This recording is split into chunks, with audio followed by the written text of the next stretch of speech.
What's up, YouTubers? Today we are insulating a 7.5 wide by 16 foot enclosed trailer.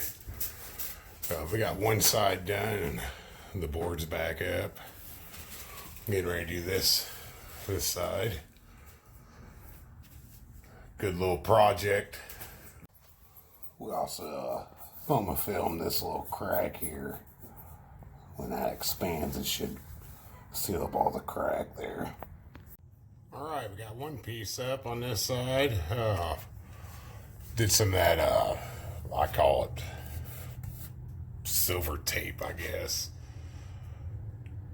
That I'm doing silver side in. It's all the way down at the bottom, tucked in there.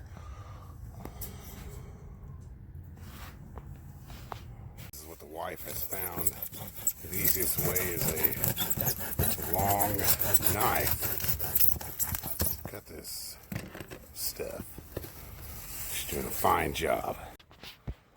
When I left off last time, we was doing insulation. Well, we got the paneling up.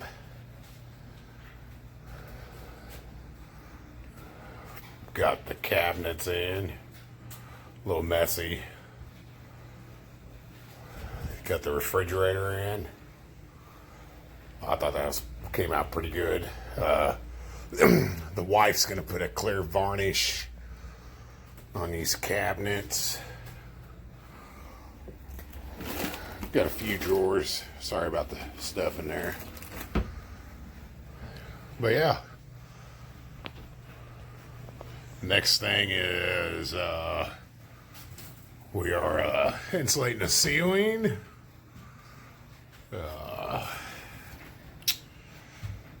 But yeah, it's coming along nicely. Thanks for watching. Remember to subscribe and share.